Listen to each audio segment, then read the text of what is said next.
If you've ever been to an earthquake-prone area, then you've probably felt a relatively shallow earthquake before. The sort where the shaking only lasts for about a minute and then it's over.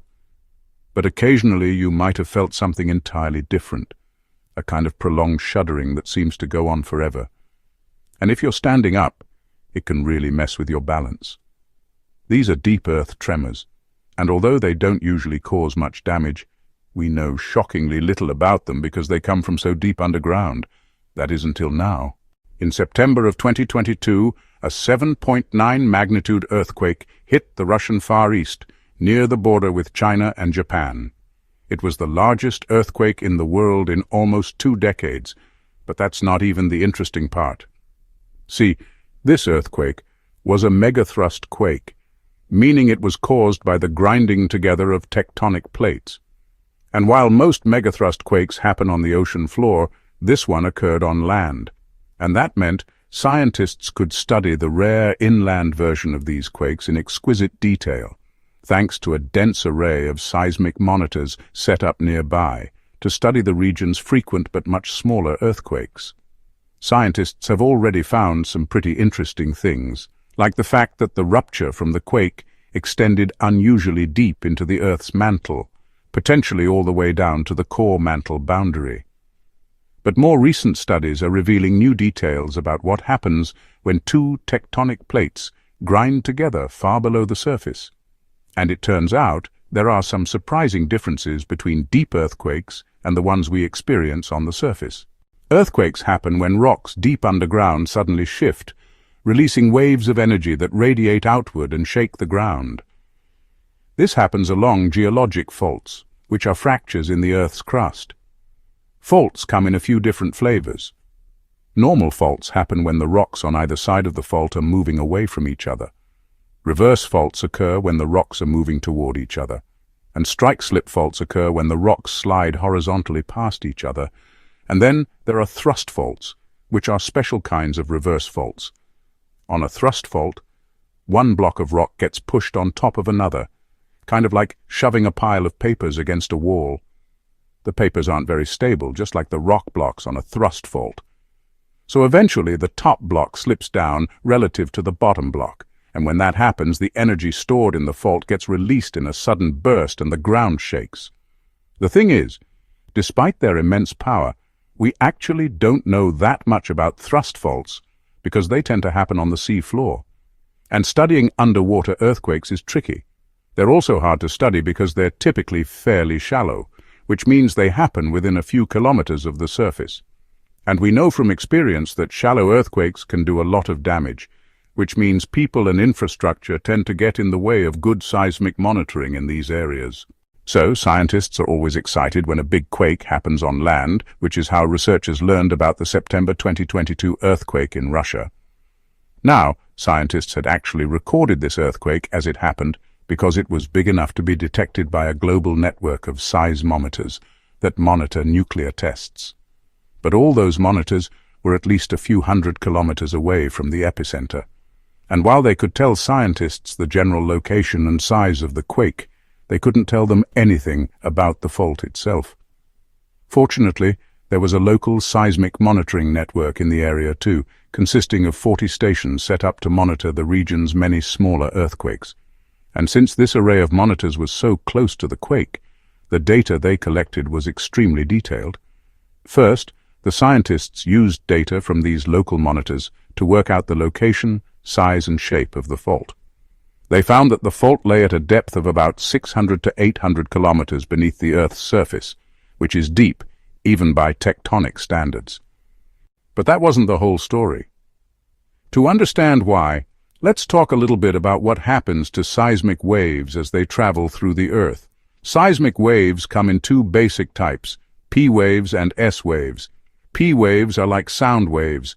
They're compression waves that move by pushing and pulling the rocks in the direction of wave travel. S waves, on the other hand, are shear waves that move by making the rocks twist and turn perpendicular to the direction of wave travel.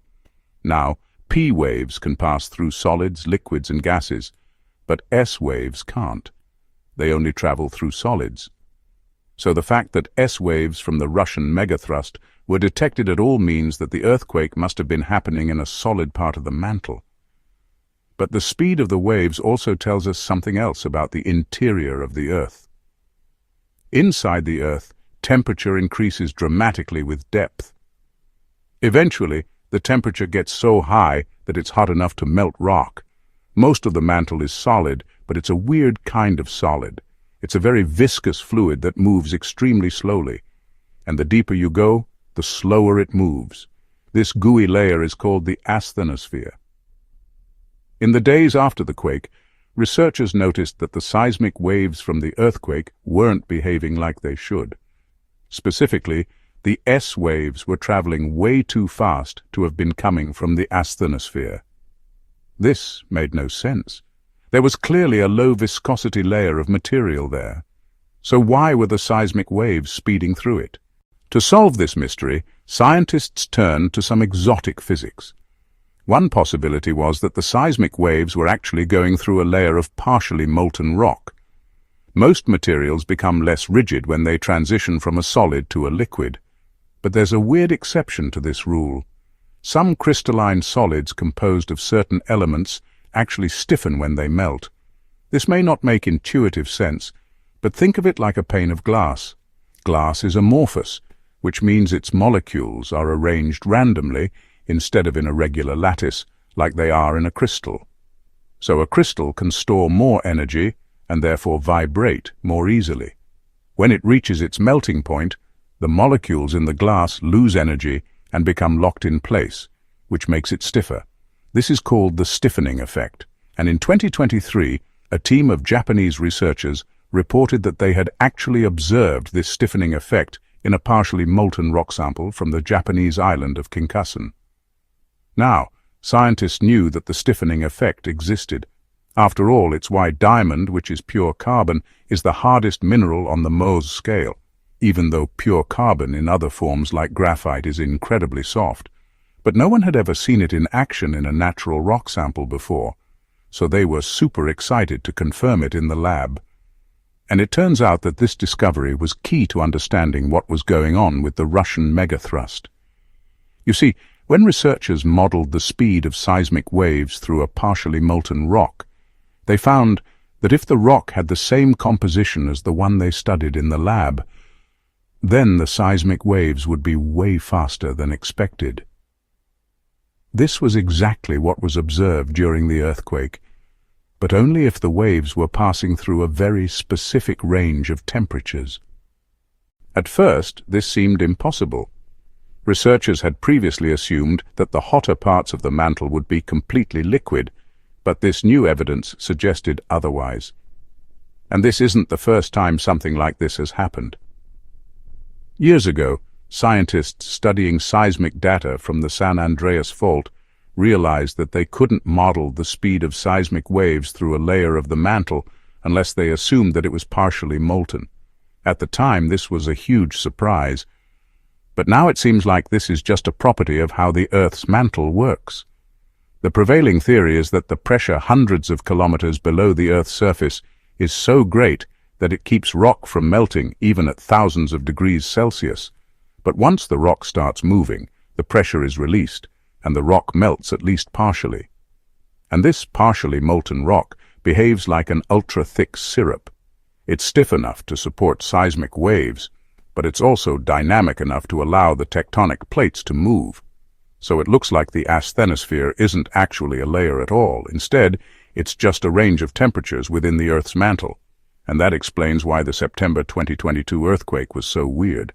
The quake occurred deep in the Earth's mantle where the rock should have been completely solid. But because the rock was actually partially molten, it was able to accommodate some of the energy from the quake, which is why the seismic waves were speeding through it. Researchers have known about the stiffening effect for a long time. In fact, it was first described in 1950, but no one has ever seen it in action in such a natural system. And that's why this earthquake is so important. It revealed something totally unexpected about the inner workings of our planet, and who knows what other secrets the Earth is hiding. Thank you for watching this episode.